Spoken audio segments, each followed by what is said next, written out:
Même la statue du volontaire avait revêtu le maillot jaune. Jour de fête ce vendredi à Remiremont, départ de la 6e étape du Tour de France Femmes. Et qui dit tour dit caravane et son lot de goodies. Ils étaient déjà nombreux dès 9h30 dans la Cité des Abbesses, ici rue Charles de Gaulle. 15 000 selon les estimations, soit le double de la population pour un événement immanquable. C'était impossible, surtout que c'était dans les Vosges, donc c'est chez nous, c'est sur nos terres, donc forcément on va les voir, surtout les femmes. 3e édition, donc faut quand même pas manquer ça. En 3 éditions, ça fait 2 fois qu'on les voit, donc on a une chance énorme ici. C'est un moment historique parce que c'est la première fois que Remiremont accueille le Tour de France, que ce soit masculin ou féminin.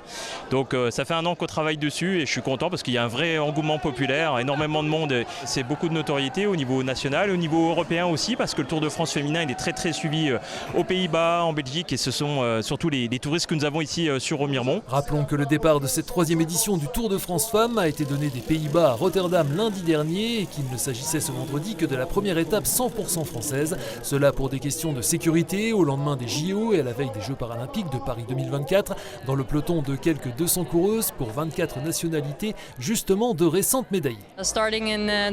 Partir des Pays-Bas, chez moi, c'était dingue. Il y avait tellement de monde. Maintenant, le Tour est enfin arrivé en France.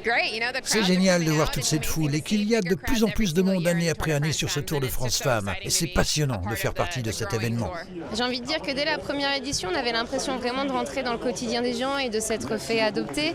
Et c'est un plaisir honnêtement de voir le cyclisme féminin à ce niveau, de voir la ferveur populaire, de voir que c'est un vrai Tour de France et que les filles méritent finalement ce qu'elles ont parce qu'elles montrent aussi en répondant à la pédale que c'est du beau spectacle qu'elles nous offrent tous les jours. Y compris bien sûr de la part des Françaises, en attendant le retour sur route annoncé pour 2025 de la championne olympique de VTT, un temps licencié à Remiremont, Pauline Ferrand-Prévot. Les tricolores sont déjà aux avant-postes et avaient une carte à jouer en cette antépénultième étape de transition, 160 km en direction de Morteau, à l'image de la championne de France et bisontine Juliette Labousse ou encore de la jurassienne Evita Music, sacrée à Épinal en 2021. C'est un endroit qui me tient à cœur et c'est vrai que j'ai des bons souvenirs ici, donc toujours aussi très motivée. En plus on arrive dans la région, il y a énormément de monde pour nous encourager et c'est vrai que spécialement Juliette et moi, et encore plus Juliette parce qu'elle est plus locale que moi, mais voilà, ça fait vraiment plaisir d'être là et une petite motivation supplémentaire. Je dis régulièrement, quand on me dit quand un Français gagnera à nouveau le Tour de France, je crois que ce sera d'abord une Française.